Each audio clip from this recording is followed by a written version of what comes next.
আজকে এই মুহূর্তে একটা গরম খবর আছে যেটা এখনো বাংলাদেশের মিডিয়ায় বা অন্য কোথাও আসেনি। সেটা হচ্ছে যে ডাক্তার হুম। ইউনূসের 16 তারিখ পর্যন্ত সফর ছিল ইটালিতে। হঠাৎ সেটা ক্যান্সেল করে আজকে 5:30টার ফ্লাইটে উঠে উনি বাংলাদেশের দিকে রওনা হয়েছেন। কাহিনীটা কি? আপনি কি মনে করেন যে সেনা কাহিনী ক্যাম্পে খুব কি? সহজ।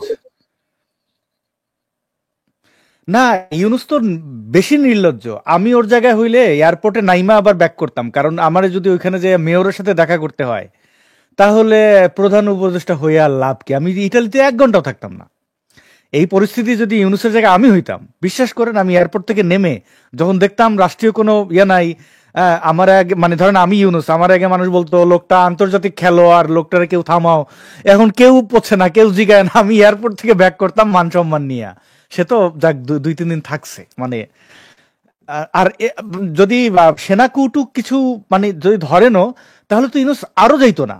সে ইটালির পাশে হচ্ছে ফ্রান্স, তার ফস্টার হোম, ওইখানে চলে যেত। সে বাংলাদেশে গেছে অন্য কোনো ধান্দা আছে, দেখতেছে বোধহয় কিছু একটা ধান্দা। এই লোকটা তো ধান্দা ছাড়া তার জীবনে কোনোদিন একটা একটা সেকেন্ড ব্যয় করে নাই। আচ্ছা আসাদ ভাই, এখানে আমাদের মনে হয় আমাদের দেশের লোকের একটু ভুল আছে, যেটা হয়তো আপনি আমি আমরা জানি।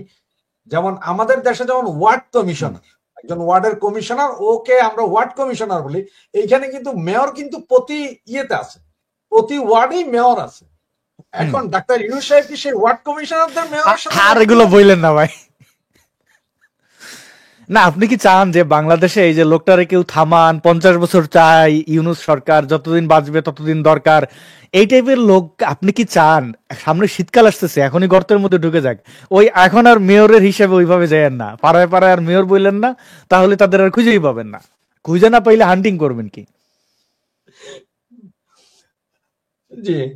আসাদ ভাই, আজকের আরেক জরুরি প্রশ্ন যেটা আসলে এই মুহূর্তে সেনা ক্যাম্পে এবং আপনার সিভিল কোর্ট এবং সেনাবাহিনীর কোর্টে যে গন্ডগোলটা চলছে, এই যে 24 জন সেনা অফিসারের যে বিচার, সেই বিষয়টি একটু বলবেন, হুম। আমাদেরকে পরিষ্কার করবেন যে আসলে কাহিনীটা কি হচ্ছে।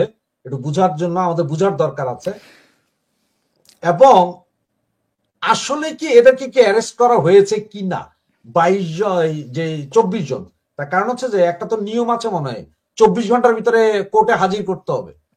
হাজির তো করা হয়নি। হুম। আবার এদিকে অফিসার্স মেসে আপনার কাঁটাতারের বেড়া দেওয়া হচ্ছে। কাহিনীটা কি হচ্ছে আসলে? হুম।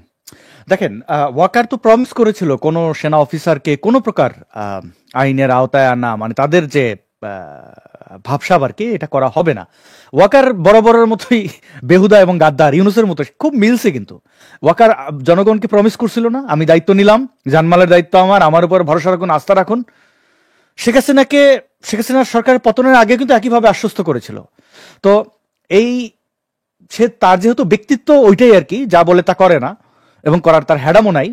তো ফলে সেনা অফিসারদের সাথেও একই ঘটনা ঘটেছে। এবার সেনাবাহিনীর মধ্যে যে দলের সমর্থকই থাকুক না কেন, তারা কিন্তু তাদের সহকর্মীর কোন প্রকার ক্ষতি হোক এটা চায় না। মিলিটারিদের এটা একটা সেনা সদস্যের ক্ষেত্র একইভাবে তারা চাইবে না যে তার কোনো অফিসার বা তার কোনো সহকর্মী কোনোভাবে বিপদে পড়ুক। এখন এই রিস্ক কেন নিচ্ছে ইউনুস সরকার? এই রিস্ক নিচ্ছে কারণ জামাত এটাই চাইছে। জামাতের হাতে এর বিকল্প কিচ্ছু নেই।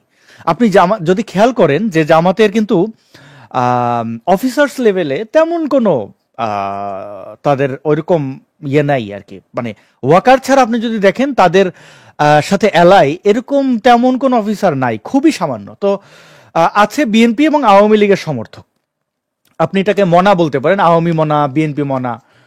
জামাত চাইছে একটা মেসেজ দিতে যে তোমরা যদি আমাদের কথা না শোনো তাহলে তোমাদেরকে জেলে ঢোকানো হবে। এখন এটা তারা কতটা পারবে তার উপর নির্ভর করছে ভবিষ্যৎ বাংলাদেশ।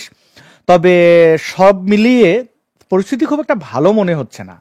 আপনি সেনাবাহিনী বাদ দেন না, আমি ব্যক্তিগতভাবে সেনাবাহিনীকে আম, কোনোভাবে আমি তাদের উপর আস্থা বা ভরসার কোনো কিছু আমি মনে করি না, কারণ তারা বারবার দায়িত্ব নিয়ে তাদের তারা মানে সেনাবাহিনী কর্তৃক এই দেশের মানুষের সাথে, এই দেশের রাজনীতিবিদদের সাথে গাদ্দারির প্রমাণ বহু আছে। আপনি বঙ্গবন্ধু শেখ মুজিবুর রহমানের মতো ব্যক্তির কে সপরিবারে হত্যা করা, মানে শিশু এবং অন্তঃসত্ত্বা নারীও বাদ যায়নি যাদের হাত থেকে। আপনি সাবেক আপনি জিয়াউর রহমানের কথা বলতে পারেন, আপনি এরকম অনেক উদাহরণ দিতে পারবেন। তো সেই সেনাবাহিনী এখন বাংলাদেশে কি করবে তার চেয়ে বড় আমার কাছে গুরুত্বপূর্ণ বাংলাদেশের জনগণ কিভাবে দেখছে। বাংলাদেশের মানুষ মোটা দাগে খুবই ভালনারেবল সময় পার করছেন এবং তাদের মধ্যে ক্রোধ এবং ক্ষুব্ধ হওয়ার যে পরিস্থিতি আমি দেখছি সেটা কিন্তু একদমই আপনি উড়িয়ে দিতে পারবেন। এটা খুবই মানে খুবই ভয়ঙ্কর ভাবেই ইউনুস এবং তাদের এই গ্যাংয়ের দিকে তেড়ে যাচ্ছে। এর ফলাফল কি হবে আমি জানি না, তবে ভালো কিছু যে হবে না এটা মোটামুটি নিশ্চিতভাবেই বলা যায়। এবং এই পরিস্থিতি অর্থাৎ গৃহযুদ্ধ বা বড় ধরনের সংঘাতের ডাক কে দিয়েছিল? এ মাহফুজরাই তো দিয়েছে। আমি তো আওয়ামী লীগের কারো কাছ থেকে শুনি নাই যে আমরা গৃহযুদ্ধ করব, আমরা মাইরে ফেলবো, কেটে ফেলবো, আমি শুনি নাই। বিএনপির কাছ থেকে শুনি নাই। যেটা চাইছে জামাত এবং তাদের ছেলেপেলেরা, এনসিপির গুন্ডা সান্ডারা, এবং দেখা যাক কি হয়। আসাদ ভাই, আমরা কন্টিনিউ শুনি যে আওয়ামী লীগ সরকারের আমলে সাংবাদিকরা কথা বলতে পারতেন না, বাক স্বাধীনতা ছিল না। আপনার কি মনে হয় যে এই সময় সকলের বাক স্বাধীনতা আছে এবং সকলে সেন্সরশিপ ছাড়াই কথা বলতে পারে?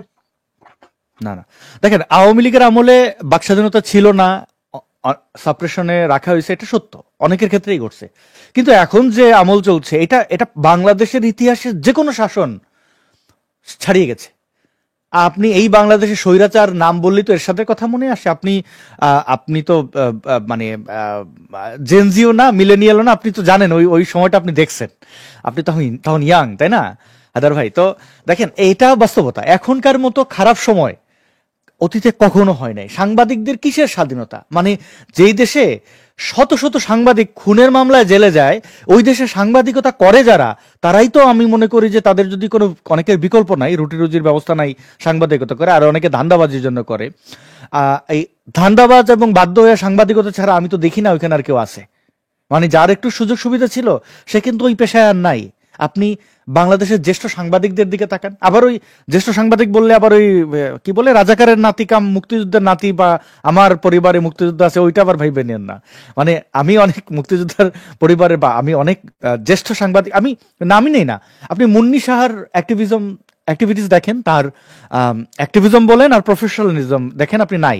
আপনি জয় মামুনের অবস্থা দেখেন, এরকম আপনি ধরে ধরে যান না এখন, আপনি যতজনকে চেনেন মানে স্টার সাংবাদিক যারা, তাদের তো আপনি পাবেন না। খালেদ মহিউদ্দিন দেখেন এই ইউনুসের দালালি করতে করতে ক্লান্ত হয়ে পড়ছে।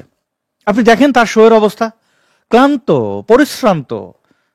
পিনাকির কথা আর মনে করাইয়েন না, মানে লোকটার কথা। কেন এই প্রশ্নটা করেছি, কারণ এটা আমি নিজেও স্বীকার করি যে আওয়ামী লীগ আমলে আপনিও সাফার করেছেন, এটা অনেকেই জানে না, বাংলাদেশে অনেকেই জানে না। এই কারণে আপনাকে জিজ্ঞেস করছি আমি এই কথাটাই, যে আসলে কি তখন কি আমাদের বাক স্বাধীনতা ছিল না, নাকি এখন খুব বেশি আছে, বা আওয়ামী লীগ আমলের চেয়ে অনেক ভালো আছে কি না আমরা আসলে, মানে বাক না না, স্বাধীনতা? ভালো নাই। না না না, ভালো নাই। বাক স্বাধীনতা তো কিচ্ছু বাংলাদেশে কি আছে?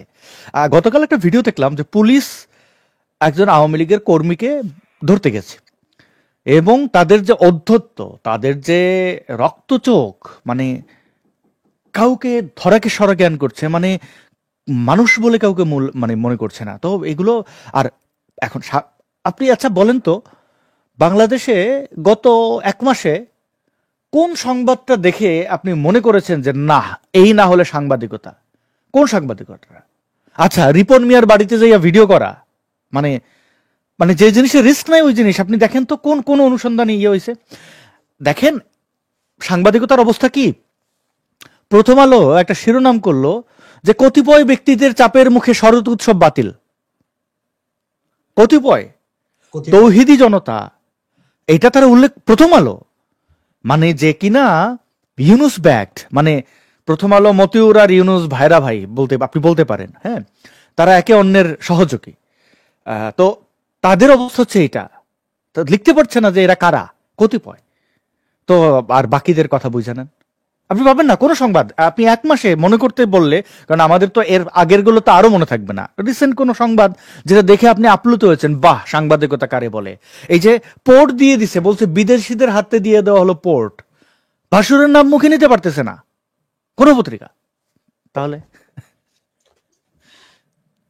এখন আপনাকে একটা জিনিস দেখাই আমি, এরপরে আপনি হয়তো ওই বিষয়ে আমাদের বলতে পারবেন। সেটা হচ্ছে যে আমি একটা লেটার দেখাই একটু। হুম আম, শ্রোতি দর্শক মন্ডলী, আমি জাস্ট জিনিসটা বের করে নিচ্ছি, এই জন্য হয়তো দেরি হতে পারে কয়েকটা সেকেন্ড। এটা হুম হচ্ছে যে আজকে একটা সেনাবাহিনীর রিক্রুটমেন্ট ছিল। সেনাবাহিনীর যে হুম রিক্রুটমেন্টটা ছিল, সেই রিক্রুটমেন্টটাতে আপনার আমাদের সেনাপ্রধান নরমালি থাকার কথা, সেখানে হুম সেনাপ্রধান না থেকে অন্য আরেকজন ছিল। মেজর মেজর কি জানি একজন ছিল।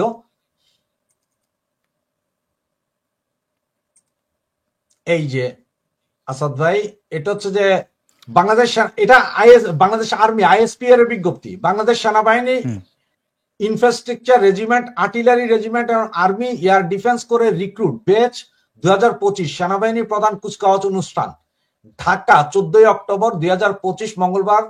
আজ 14 অক্টোবর 2025 বাংলাদেশ সেনাবাহিনী রেজিমেন্টের আর্টিলারি রেজিমেন্ট এবং আর্মি এয়ার ডিফেন্স করে রিক্রুট বেচ 2025 সেনাবাহিনী প্রধান কুচকাওয়াজ অনুষ্ঠান রাজশাহী সেনানিবাস বাংলাদেশ রেজিমেন্ট সেন্টারে হবে। এই অনুষ্ঠানে প্রধান অতিথি হিসাবে যথাক্রমে সেনাবাহিনীর chief of general staff lieutenant general Mizanur Rahman Shamim BP. কি বুঝলেন? দেখেন, এই জিনিস থেকে খুব একটা বেশি কিছু আগানো যাবে না। এর কারণ হচ্ছে আহ, আপনি রাজশাহীর কথা বলেন বা এটা ঢাকায়ও যদি হয়, এখন প্রধান অতিথিকে কাকে করা হবে, কিভাবে তারা এগোবে, মিলিটারিকে আমি চূড়ান্ত, মানে দেখেন, শেখ হাসিনার ব্যাপারে আমার অনেক ক্ষোভ ছিল, আমি দুই তিনটা কথা বলি। কিন্তু শেখ হাসিনার বাসভবন ভাঙচুর, একজন নারী, তিনি আমার দেশের প্রধানমন্ত্রী ছিলেন, তিনি একজন নারী, তিনি আমার মায়েরও বয়সে বড়। তো তার তার হোক, তার ঘরের মধ্যে কারোর প্রাইভেট পার্ট নিয়ে উল্লাস করা, আপনি মনে করেন তো এই গণভবনের সামনে দুই তিনটা ট্যাঙ্ক রেখে দিলে কার ঘাড়ে কয়টা মাথা ছিল যে ওইখানে সে যাবে? মিলিটারি তো তখন ছাত্রদের পক্ষে, বললেই হয়তো শেখ হাসিনা নাই, শেষ। তারা এই এই কাজটা করেছে। এবং এই মিলিটারিকে আপনি আমাকে বিশ্বাস করতে বলেন, এদের যত মুভমেন্ট আমি কোনো কিছু বিশ্বাস করি না। বিশ্বাস করি না কারণ এরা গাদ্দার। গাদ্দার কোথায়? যে শেখ হাসিনা, দেখেন, আমি আপনি দল মত আপনার যে কোনো মতের হইতে পারেন, আপনি যে কোনো ধর্মের হইতে পারেন, আমি নিমুখ হারামদের আমি বিশ্বাস করি না।